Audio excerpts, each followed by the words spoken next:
queria hoje ministrar a palavra, né? Foi uma missão que o meu pastor trouxe para mim hoje. E eu queria falar um pouco sobre legado, né? A gente, do mês passado, acho que foi no início do mês de outubro, nós mudamos de a Juventude Unity para a Juventude Legacy. Ou seja, Legacy significa legado em inglês, né? Então a gente trabalha aqui com gerações, com legado. O que a gente vai fazer aqui, né? Todos nós que somos membros da Lagoinha, ou aqueles que estão chegando, tem um trabalho de deixar um legado nessa terra. Quem tem filho aqui? Amém? Um monte de gente com filho aqui, né? Então, o seu filho vai ser o seu legado para o amanhã. E daqui, os seus netos, os seus bisnetos e os seus tataranetos. Deus trabalha com gerações, amém? Amém? E por Ele trabalhar com gerações, nós devemos deixar um legado. Por isso que hoje eu queria falar sobre construindo um legado eterno. A gente está aqui para construir um legado na terra, amém? Mas só que esse legado, ele permeia a eternidade. Mas para isso a gente tem que entender como a gente tem que construir esse legado. Por esse motivo, eu ia começar com esse versículo, que é Gênesis capítulo 49, 22, mas eu queria que, se pudesse, o Olek colocasse para mim aí o versículo Eclesiastes capítulo 7, versículo 8. Se tiver Almeida corrigida e fiel, eu vou agradecer, que é a versão que eu mais gosto. Deus é um Deus de continuidade. Deus é o Deus de Abraão, Deus é o Deus de Isaac, e Deus é o Deus de Jacó. Deus é o Deus de José, Deus é o Deus de Efraim, de Manassés, e assim sucessivamente. Deus, Ele preserva as gerações, Ele preserva um legado. Obrigado, Marcelo. Então, devemos entender como vamos construir um legado. Eu creio que cada um de vocês aí tem um trabalho, eu sei que cada um de vocês tem uma empresa, eu sei que cada um de vocês tem algo que vai deixar aqui na terra. Nós fomos chamados para marcar uma geração, amém? Amém, igreja? A palavra lá em Romanos capítulo 8, versículo 19, diz que a criação anseia com ardente expectativa a manifestação dos filhos de Deus. Ou seja, nós devemos manifestar para marcar uma geração. E nós estamos aqui como Legacy para quê? Para marcar uma geração, para alcançar elas para Jesus. Quem quer alcançar jovens para Jesus aqui, amém? E tá pouco, hein? Quem quer alcançar jovens para Jesus aqui, diz um amém. Amém? Mas para isso tem um início, amém? Você tem que entender que algo se inicia. Quando você aceita Jesus como seu único Salvador e Senhor, inicia algo. As pessoas pensam que a salvação é o final. Não, a salvação é o início. Depois você tem que conquistar o que, David? O reino. A salvação ela é de graça. Mas o reino não. O reino custa tudo. Custa esforço, custa estar aqui nas células, custa estar aqui cuidar das pessoas. Eu agradeço muito a Deus por ter pastores, amém? Quem agradece aqui por ter pastores? Amém. Sabe por quê, gente? Eu creio que no início da pandemia eu estava bola de fogo. Alguém já viu uma bola de fogo? Eu estava pegando fogo. Eu falava que a gente deveria alcançar, que a gente deveria ministrar para todo mundo, até que chegou um tempo, minha gasolina fez assim, ó, caiu. E a partir dali eu falei, cara, o que eu vou fazer? Eu comecei a me sentir um pouco sozinho e isolado. Mas isso não foi culpa de ninguém, eu me isolei. E a partir dali eu tive que procurar quem? A única voz que tinha no meu ouvido é: procure o seu pastor. E eu agradeço pela vida do meu pastor, porque ele foi a pessoa que me alavancou a eu estar aqui hoje. Que até então eu estava falando, Senhor, eu não quero mais isso. Mas o que eu conversei com ele poderia falar assim, David, você nem ministra mais. Mas não, ele confiou em mim. Até hoje a gente faz um discipulado junto. E isso é o poder do discipulado, dar continuidade.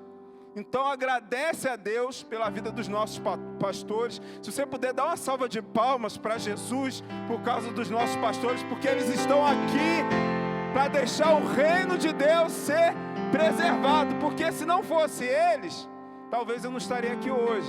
Talvez eu estaria em casa com depressão. Talvez eu estaria em casa desanimado. Talvez eu estava criticando a igreja. A igreja ninguém me procura. Nada. É assim que a gente faz, né? Às vezes o pastor não sabe o que está acontecendo com você. Então você tem que fazer o quê? Procura ele. Seja sincero, ó, pastor, está brabo pro meu lado. Eu falei mesmo. Está brabo.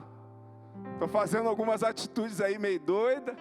E o nosso pastor, com muita paciência, foi lá, ministrou no meu coração. E agradeço pela vida dele. Amém? Mas vamos falar um pouco sobre legado. A gente vê na Bíblia que tem várias pessoas que deixaram um legado, né? Você vê lá no início, né? Adão deixou um legado. Todo mundo sabe disso. Adão deixou um legado. Todos nós somos pecadores através de Adão e Eva. Adoramos acusar Adão e Eva. Noé deixou um legado. Moisés deixou um legado. Abraão, né? Abraão deixou um legado. Isaac, Jacó, José. Aí depois vem Moisés. Aí depois vem Josué, e dali em diante. Foi um legado através de quê? Da continuação. Todo legado tem que ter o quê? Continuação. E eu queria começar com o livro de Eclesiastes, capítulo 7, versículo 8, porque ele fala sobre como perseverar na continuação, né? Como você continuar, para você gerar o legado. E diz assim, ó: melhor é o fim das coisas do que o princípio delas. Você consegue repetir isso? Melhor. Mais alto. Melhor. Então melhor é o quê? É o fim, não é isso? E não o início.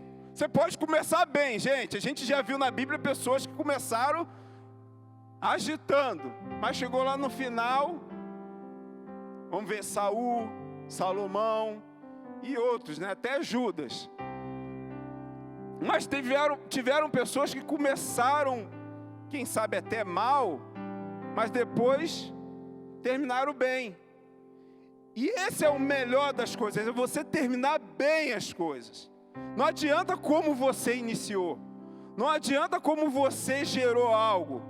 Não adianta, ai David, eu vim de uma família totalmente destruída. Não adianta.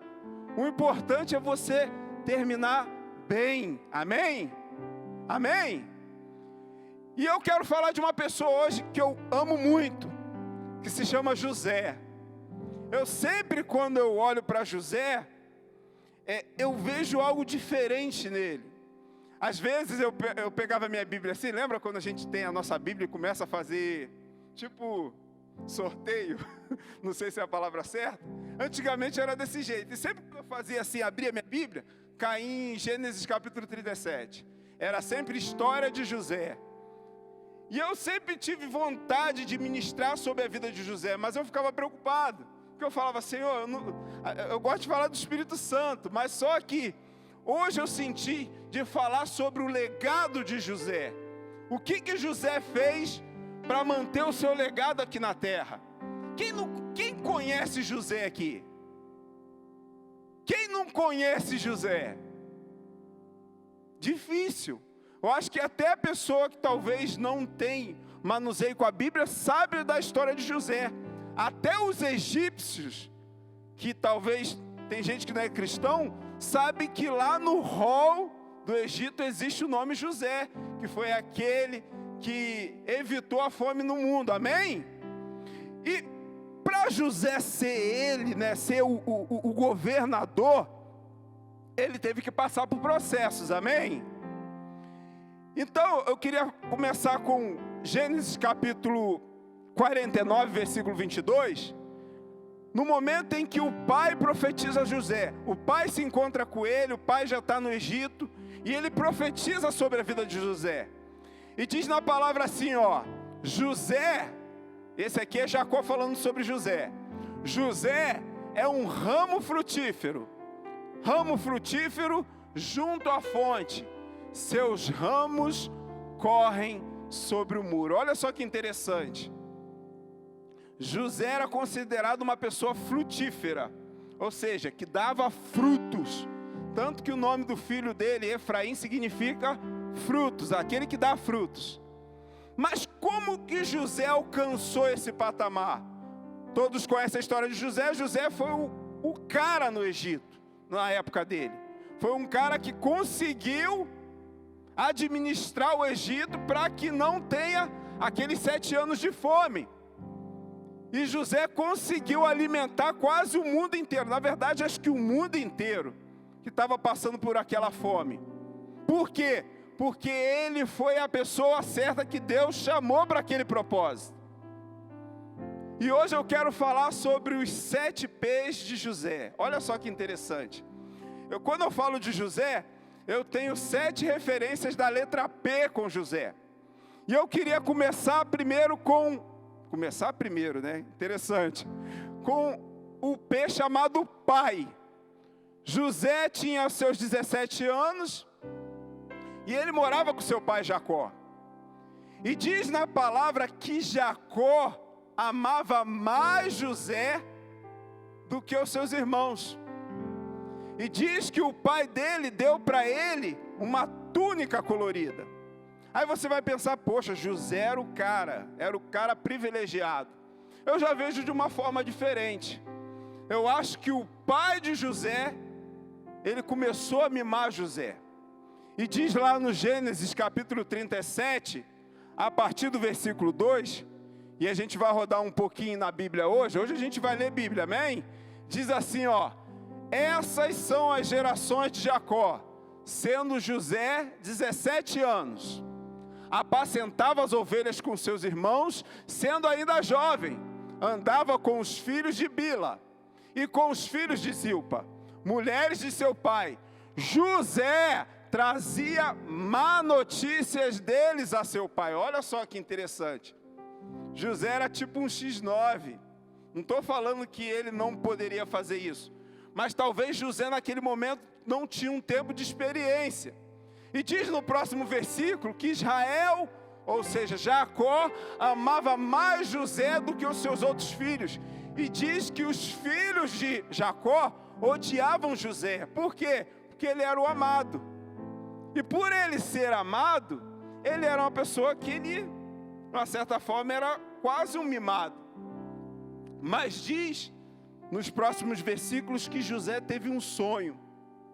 E a partir daquele sonho, todo mundo aqui conhece o sonho de José. Ele viu os 12 feixes lá, depois viu as estrelas, viu o sol. Porém, quando ele teve esse sonho, ele foi lá e contou para os irmãos dele. Vamos dar um exemplo aqui. José, ele começou mal, gente. Por que ele começou mal? Porque ele começou de uma forma mimada.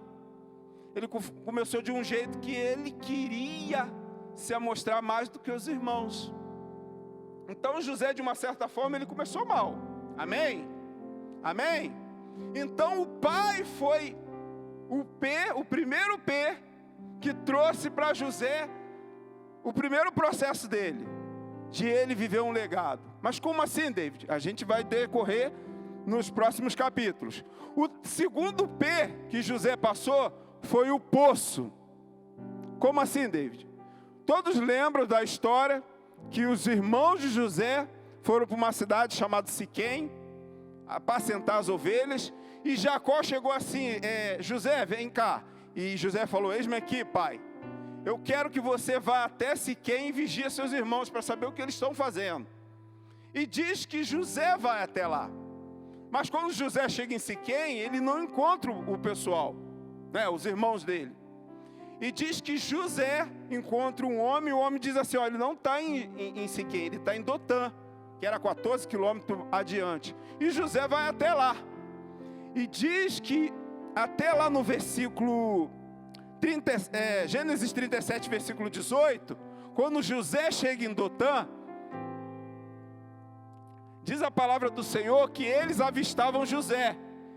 E diz assim, ó, e viram-no de longe, e antes que chegasse eles, conspiraram contra ele. Para quê?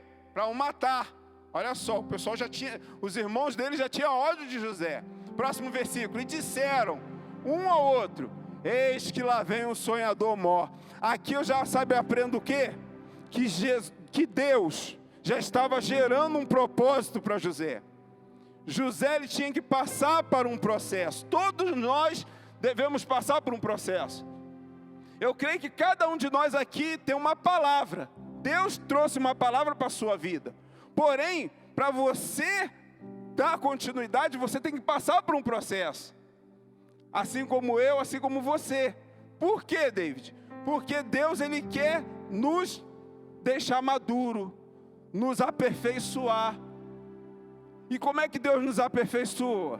Através das circunstâncias, das adversidades. E diz que os irmãos queriam fazer o quê? Conspirar contra José. E o que fizeram, gente? Alguém lembra? Jogaram ele no poço. E José se viu sozinho naquele momento. Imagina, você com seus irmãos, você vai lá para ver os seus irmãos. E quando você chega lá, os seus irmãos te pegam e te jogam no poço. E diz ali que eles falaram assim, vamos acabar com o sonho dele. Vem um sonhador. Sabe o que eu aprendo com isso? Toda vez que Deus traz uma palavra para a gente, e a gente precisa passar por um processo, a gente vai passar por várias adversidades, por várias situações. Quem sabe cada um de vocês aqui tem um projeto de vida. Quem sabe cada um de vocês aqui tem um sonho. Quem tem sonho aqui? Eu também tenho sonho. Mas só que eu tenho que passar por um processo. E José passou por esse processo. O que foi o primeiro processo? Ele foi jogado no poço. E a partir dali os irmãos dele fizeram o quê?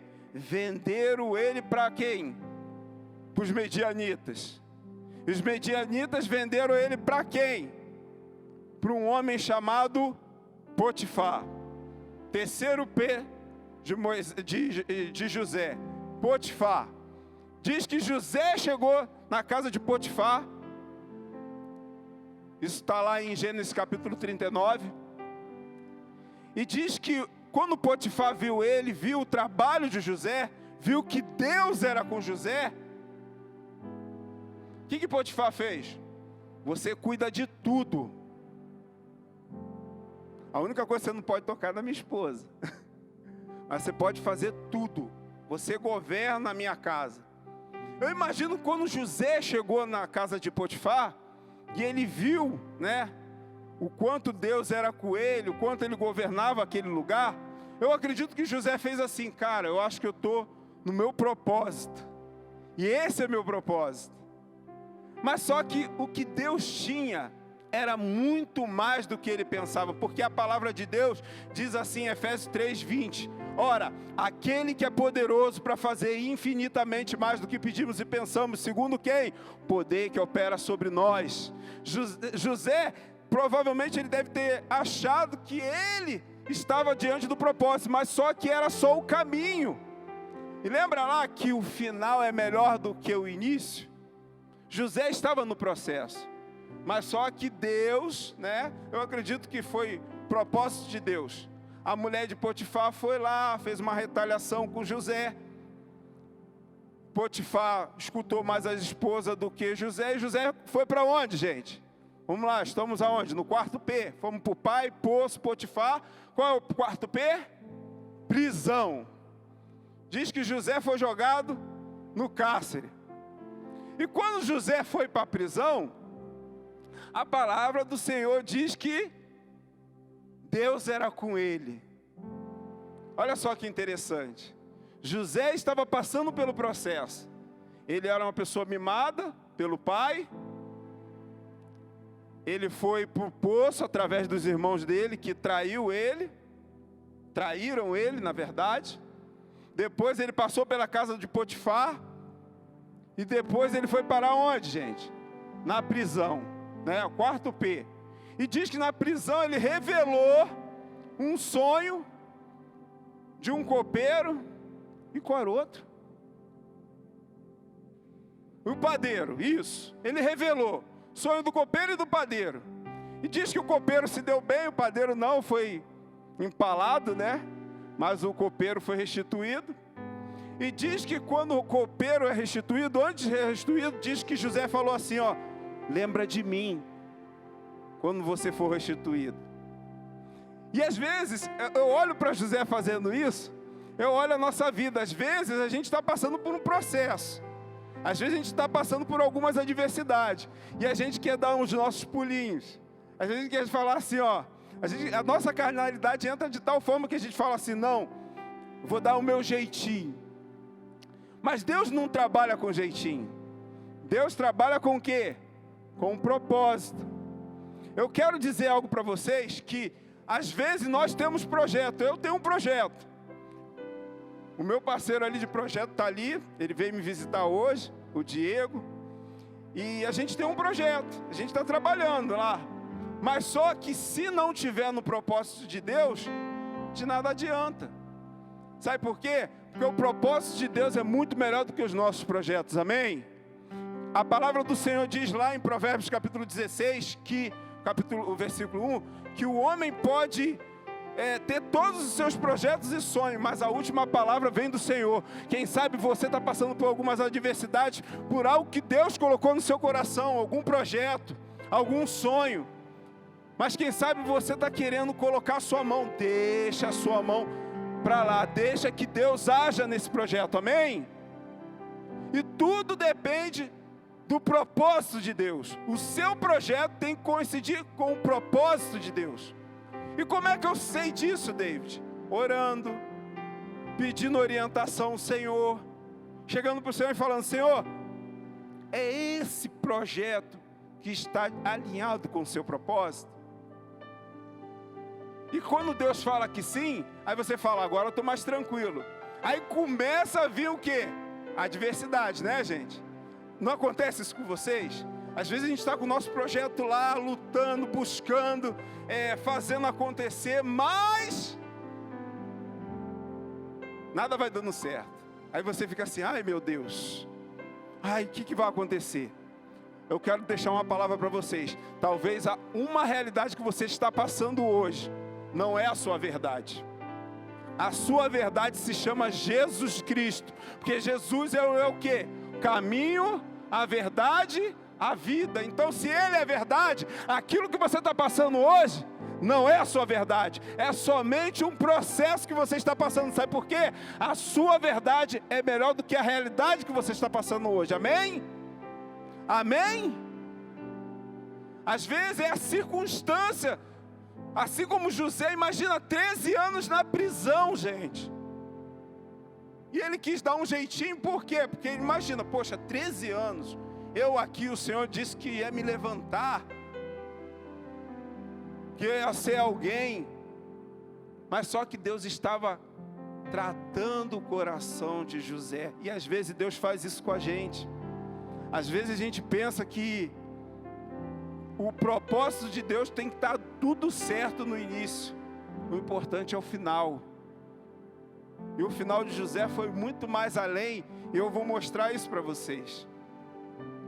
E diz que após 2 anos, o faraó teve um sonho. E a partir desse sonho, o faraó teve aquele sonho das vacas loucas lá, que comia magra, que comia gorda, e que também tinha lá das espigas. E não tinha ninguém que revelava o sonho de José, do faraó. Até que o copeiro falou assim, me deu falta. Agora eu lembrei, eu esqueci. Existe um cara lá na prisão que revelou meu sonho. Hoje eu estou aqui restituído junto com o Senhor. Olha só, depois de 2 anos. Sabe por quê? Talvez o José, 2 anos antes, pediu para que o copeiro fizesse. Mas não era a função do copeiro levar José para o palácio, que é o 5º P. Era a vontade de Deus, era o propósito de Deus. Quem sabe você está passando por situações aqui, eu estou dando uma analogia, estou contextualizando. Quem sabe você pensa assim, cara, eu tenho que fazer isso aqui. Não, calma. É o propósito dele que vai trabalhar nos seus projetos, amém? Amém?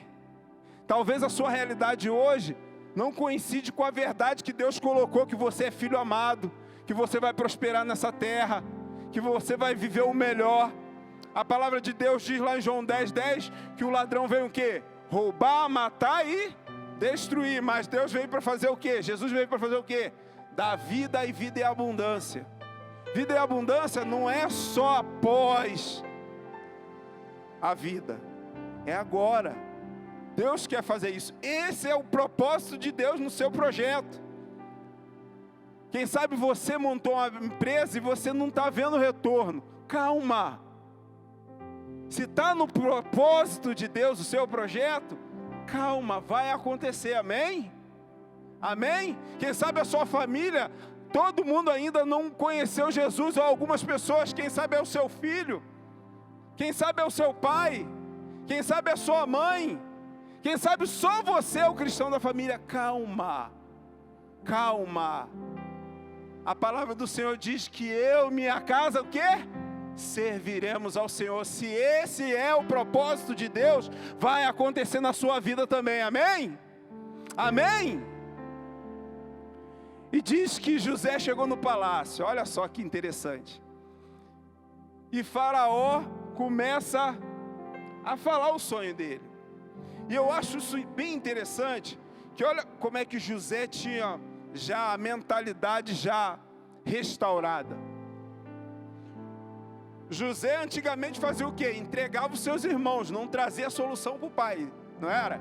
Ele chegava assim, ó pai, resolve esse caso aqui desse jeito, tá. Não, José só falava, ó, o pessoal está fazendo besteira lá, pai. E diz lá no palácio, lá em... Coloca aqui para a gente, Gênesis 41, a partir do versículo 25. Diz que quando José revelou o sonho, olha o que José fez. Então disse José ao faraó, o sonho de Faraó é um só, que ele tinha revelado 2 sonhos.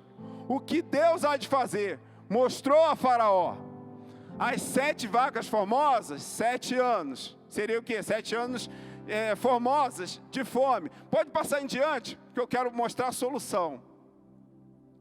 Esta é a palavra que eu tenho dito a Faraó. O que Deus há de fazer? Olha só que Deus, que José fala para o Faraó.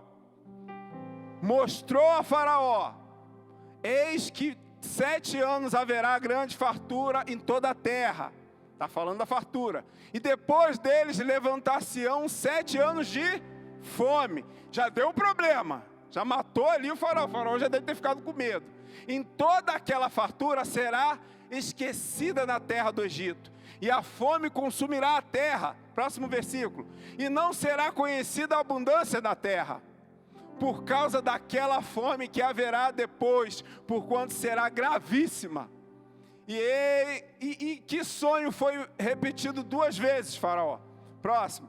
É porque esta coisa é determinada por Deus, e Deus apressa em fazê-la. Olha só, ele vai trazer a solução agora. Portanto, faraó, previna-se agora de um homem entendido e sábio. Imagina ele fazendo assim, né, igual o seu Madruga. E ponha sobre a terra do Egito. Faça isso, faraó, ponha governadores sobre a terra.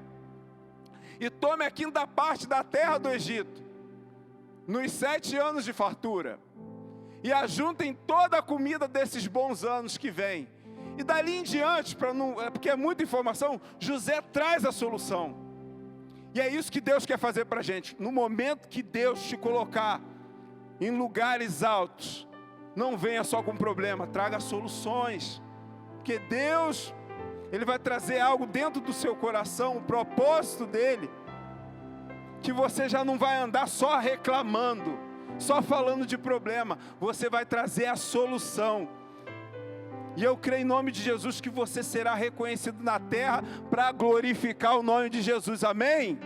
Amém? Deus chamou para você reinar em vida nessa terra, mas para isso você tem que entender que você está no processo. Talvez você tenha um projeto, mas esse projeto depende de estar alinhado com o quê? Com o seu propósito. Talvez a realidade que você está vivendo hoje não é a sua verdade, porque a sua verdade é quem? É Cristo em vós, a esperança da glória.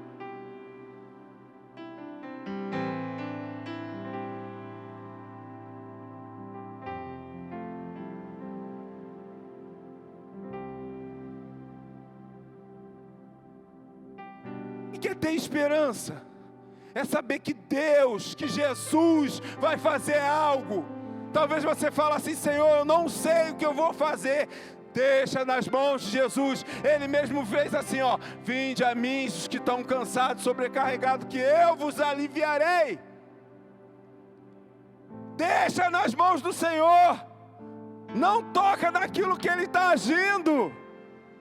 Não toca naquilo que Ele está trabalhando, se é no coração da sua família. Deixa Ele trabalhar. O seu testemunho é melhor do que você ficar falando. E às vezes somos chatos, né? Aceita Jesus, aceita Jesus. Eu era assim: aceita Jesus. Não. Ele só quer que você seja um bom testemunho. E a sua família vai ser resgatada, os seus amigos do trabalho, seus amigos da faculdade, da escola. Sabe por quê? Porque você é um testemunho vivo da graça de Deus. Porque Ele te restaurou, Ele te tirou da lama, e Ele te colocou para você estar aqui, para você reinar em vida com Ele, amém? E eu quero falar do 6º P, que Jesus ali mostrou que José estava curado. O 6º P se chama perdão. E é difícil. Diz que os irmãos de José, acredito que lá no capítulo 47, eu tenho aqui minha colinha, gente, capítulo 45, a partir de Gênesis 42 em diante, diz que os irmãos de José chegaram no Egito, porque em Canaã já começou a sofrer fome. E diz que quando José vê os irmãos, José começa a brincar com os irmãos dele. E às vezes a gente fica pensando: José estava tendo estratégias. Não, José ainda estava doente no coração. Ele precisava ser curado. Qual cura, David? De perdoar aqueles que os traíram. E esse é o momento que Deus quer trabalhar no nosso coração. Sabe por quê? Porque quando Deus colocar você no palácio, e vocês estão entendendo qual é a palavra, não quero trazer palavra triunfalista, mas quando Deus colocar no alto, você tem que ter um coração curado. E é a partir dali que você vai ser um bom testemunho. E diz que José começa a fazer situações com os irmãos dele, até que na segunda vinda dos irmãos dele, ele não aguentou. Ele não aguentou. E diz lá em Gênesis 45, a partir do versículo 1 ao 15, pode colocar ali para a gente. Olha só como é que Deus vai trabalhando no coração de José. Então José não se podia conter diante de todos os que estavam com ele, ou seja, os irmãos, e clamou: faz sair daqui todos os homens. E ninguém ficou com ele. Próximo. Quando José se deu a conhecer seus irmãos, ele levantou a sua voz de choro, ou seja, choro representa a cura. As lágrimas de José estavam curando ele. E diz que José começou a chorar e bradar de maneira que os egípcios ouviam, e a casa de Faraó ouviu. E disse José a seus irmãos: eu sou José que vive ainda meu pai? E ali em diante diz que José perdoou os seus irmãos. Os irmãos estavam atônitos, porque ele estava falando assim: cara, José está vivo ainda. José poderia fazer o que quiser com os irmãos dele, mas sabe por que José não fez? Porque José estava sendo curado, e ele foi curado naquele momento. O que eu aprendo com isso? No momento que Deus te colocar no lugar certo, na hora certa, no tempo certo, o seu coração vai estar tão corado, tão sereno, que todos aqueles que te colocaram para baixo, te traíram, disseram que você não ia conseguir, você vai ser um coração generoso na vida deles. Porque Deus começou a tratar, assim como José, e vai tratar os nossos corações como?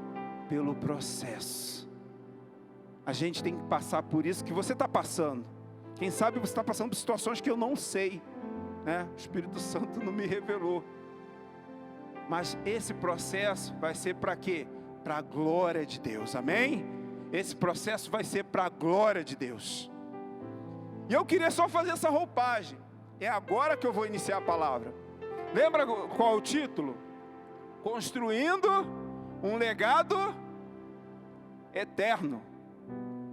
Não está falando de terra, está falando de algo eterno. Como assim, David? Diz que quando José perdoa os seus irmãos, diz que o pai de José chega no Egito, José cuida do seu pai e dos seus irmãos, coloca em Gósen, que é uma cidade que era separado para Campina, para colocar os pastores lá. E José, a família dele era tudo de pastores. E diz que o pai dele, antes de morrer, abençoou José, aquilo que eu estava falando lá, Gênesis capítulo 49, 22. E no final, olha só, no final de Gênesis, quando José morre com 110 anos, ele pede uma promessa à sua geração que ia ficar. E ele diz assim, ó, Gênesis capítulo 50, a partir do versículo 22. Amém, Jesus. Gênesis 50, a partir do versículo 22.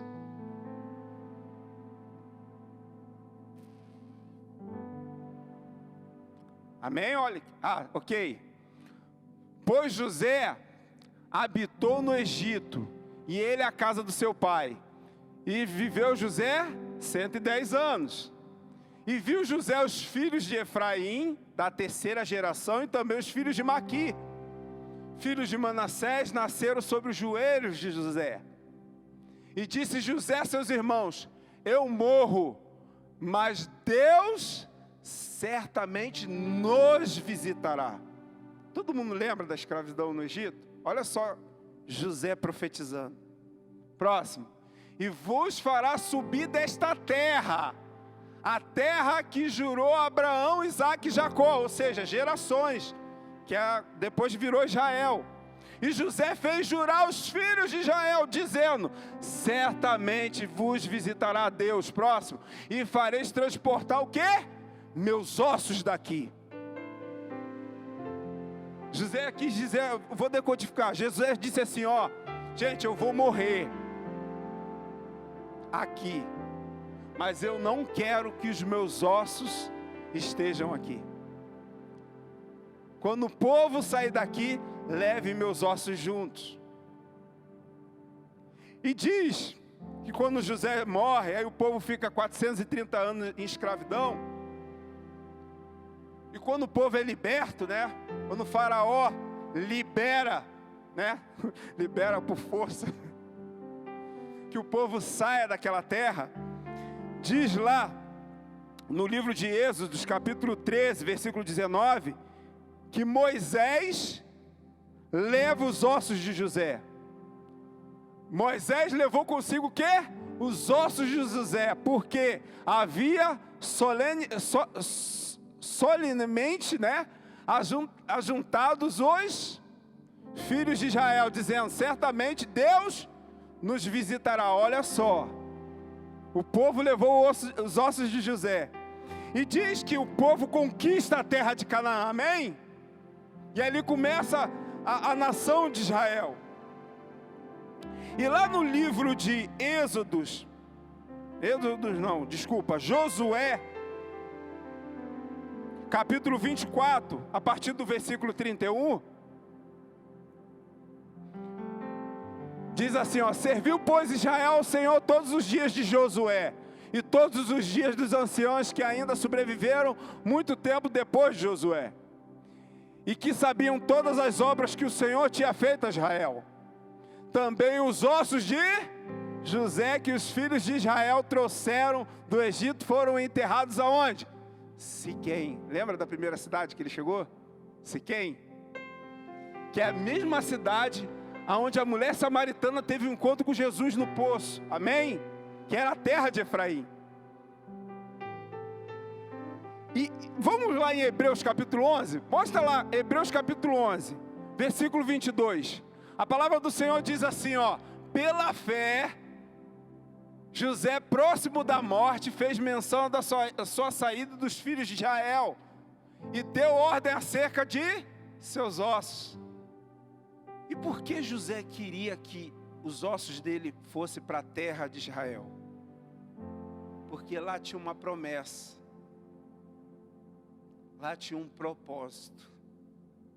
E esse propósito está lá em Mateus. Eu vou terminar nessa parte. Amém? Ministério de Louvor. Capítulo 27, a partir do versículo 50. Aleluia. Eu adoro essa parte, sabe por quê?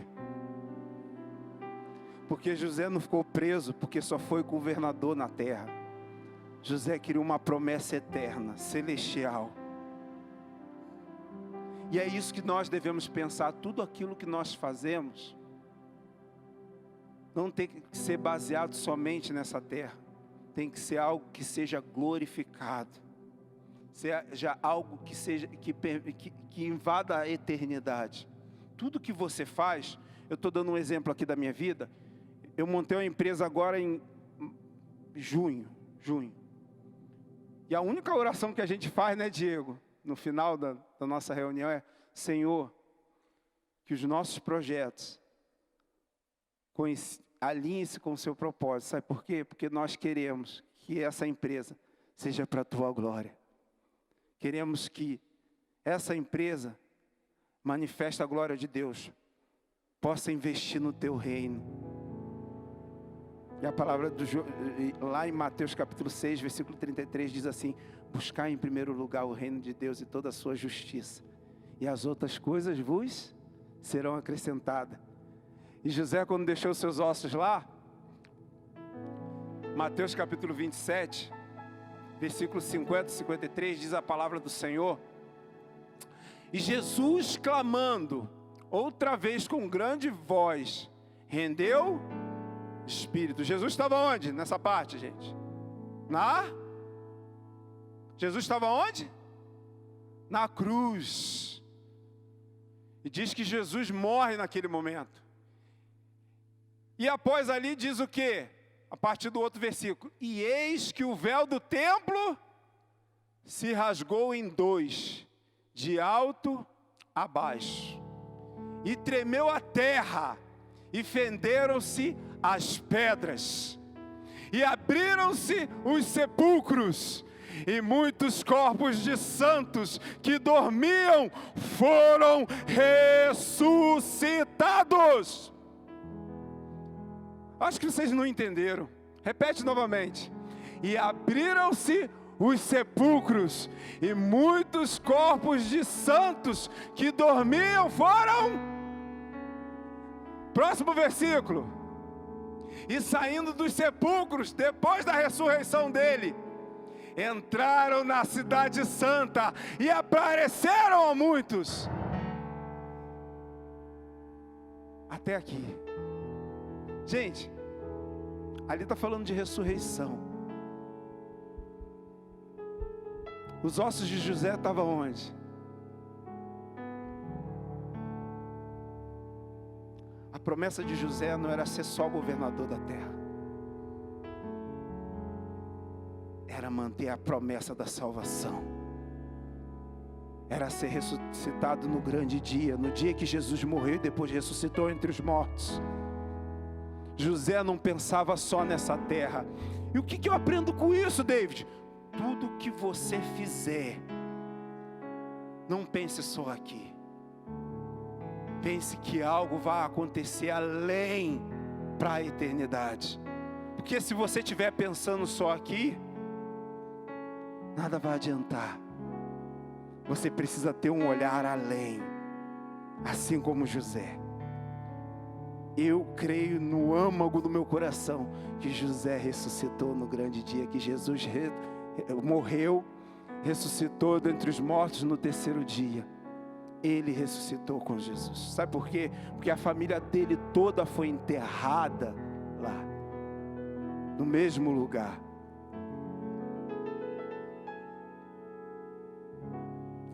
A nossa promessa, ela é eterna.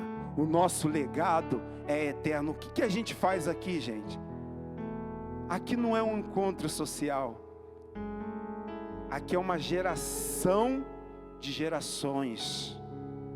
Aqui é construção de um legado. Nós estamos construindo um legado. Eu estou construindo um legado para o meu filho. O pastor está construindo o legado dele para Elis, para a filha dele. Você está construindo o seu legado para os seus filhos, para os seus netos, para os seus bisnetos, para os seus tataranetos. Vocês não conseguem imaginar que daqui a 10 anos seus filhos vão estar maiores? Ou quem sabe você que não tem filho, você vai ter filho e você vai ver seus filhos aqui adorando ao Senhor. Sabe por quê? Porque você manteve firme a promessa do Senhor, que você ia andar de gerações em gerações, que você ia andar de fé em fé, de glória em glória, que ninguém ia impedir de você viver as promessas do Senhor, que a sua casa ia ser a salvação.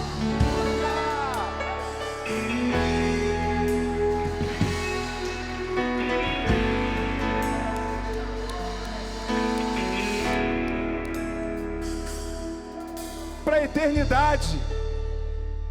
E para viver a eternidade você tem que olhar com um olhar mais além. Você não tem que ficar com os olhares terrenos. Você tem que estar com o olhar celestial, porque a própria palavra diz que o homem espiritual, ele discerne tudo e nada é discernido. Sabe por quê? Porque ele não tem olhar humano, ele tem um olhar celestial. Eu profetizo na sua vida que a partir de hoje você vai estar com um olhar celestial e que a sua família vai...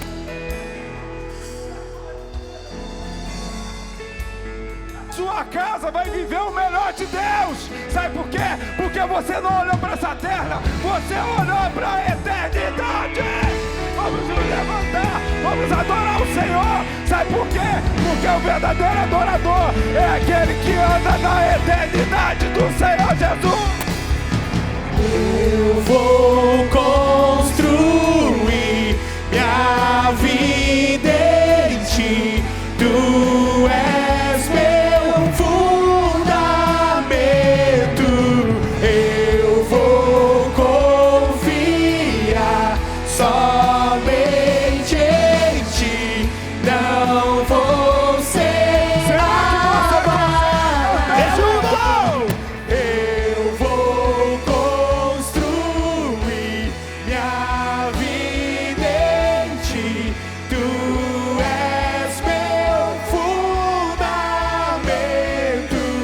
Eu vou confiar somente em ti. Não vou ser abalado. Santo, és incomparável, és inigualável.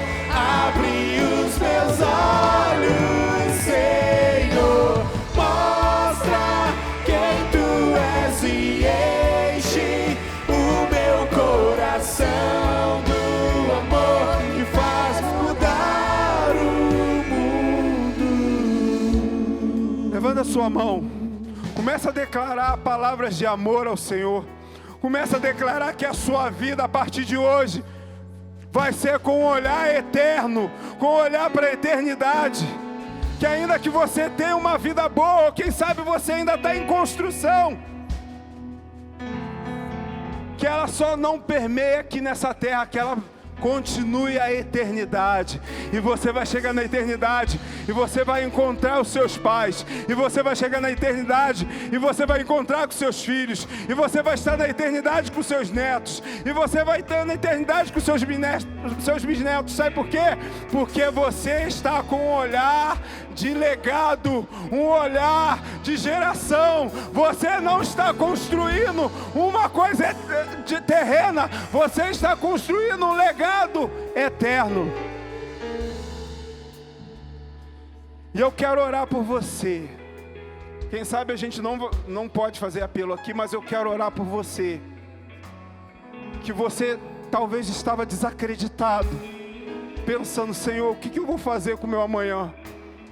Eu estou passando por cada situação. Eu estou passando por batalha, Senhor. E Deus me trouxe aqui para te dizer: a sua realidade de hoje não é a verdade que mora em você. Porque a verdade que mora em você é a verdade de Jesus. E ela vai ser muito melhor do que a realidade que você está vivendo hoje. Lembre-se, repete comigo, minha realidade. Repete comigo bem alto, minha realidade não é melhor do que a minha verdade. Porque a minha verdade é somente Cristo. A minha verdade é somente Cristo. A minha verdade é somente Cristo. E eu não vou chamar você aqui na frente, porque eu sei que o Senhor está falando com você. Levanta a mão, aquele que precisa de uma oração, precisa que Deus inverta a situação que você está passando agora. Não tenha vergonha. Levanta a sua mão, glória a Deus. Levanta a sua mão, glória a Deus, glória a Deus, glória a Deus. Levanta a sua mão, glória a Deus. Pessoal, olha para essas mãos levantadas. Eu sei que você não pode chegar perto, mas direciona a sua oração, sabe por quê? A oração do justo faz seu efeito. Começa a orar para essa pessoa. Começa a orar para essa pessoa. Começa a declarar que ela vai viver o milagre de Deus nessa terra. Começa a declarar que ela vai viver a eternidade do Senhor. Que o Senhor vai fazer algo sobrenatural na vida dela. Que ela vai viver um novo começo. Que ela está num lugar que são de novos começos. Porque ela vai viver.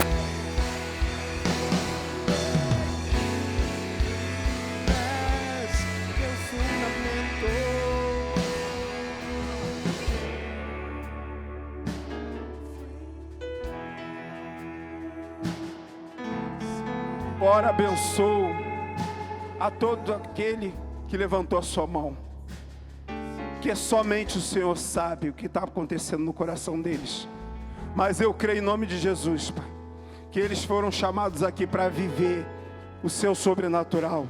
Eles foram chamados aqui para serem achacoalhados, serem levantados no Senhor, para que eles possam viver mais além do que está na terra, que eles possam ter o olhar espiritual para viver a eternidade. Eu declaro as bênçãos espirituais sobre a vida deles. Eu declaro prosperidade do Senhor na vida deles. Eu declaro que a família deles vão estar aqui um dia e testemunhando que o Senhor é Deus, que o Senhor trouxe eles para o propósito de Deus, que a empresa deles não vão quebrar, a empresa dessa pessoa não vai quebrar, a família dele não vai quebrar, porque ele está aqui declarando a eternidade do Senhor, e o Senhor vai ressuscitá-los. A palavra do Senhor diz que o mesmo Espírito que ressuscitou Jesus entre os mortos vai nos vivificar. Quem crê nisso? Levanta a sua mão. Enche Espírito Santo, enche Espírito Santo, enche Espírito Santo, enche Espírito Santo. Começa a declarar: enche Espírito Santo, enche Espírito Santo. Começa a declarar, começa a falar em línguas. Você que fala em línguas, começa a declarar: eu vou viver novos começos no Espírito. Começa a declarar. Você vai começar a sentir um calor nos seus pés. Sabe por quê? Porque o Espírito Santo vai invadir em você. Dá legalidade ao Espírito Santo. A gente dá legalidade para tanta coisa. Dá legalidade ao Espírito Santo hoje. Deixa Ele te possuir hoje, amém? Deixa Ele te possuir hoje. Seja cheio, Senhor. Seja cheio, Senhor. Seja cheio, Senhor. Seja cheio, Senhor. Seja cheio, Senhor. Seja cheio, Senhor. Seja cheio, Senhor. Seja cheio, Senhor. Seja cheio, Senhor. Santo, és incomparável, és inigualável. Abre os meus olhos, Senhor. Mostra quem tu és e enche o meu coração do amor que faz mudar o mundo. Aleluias. Aplauda ao Senhor, exalte ao Senhor, glorifique o nome daquele que reina. Amém. Leva essa palavra ao seu coração, o legado que José deixou, o legado de um homem obediente. E ele nos ensina que o perdão é libertador, transformador, e o perdão ele traz prosperidade. Então, que você possa guardar essa palavra no seu coração.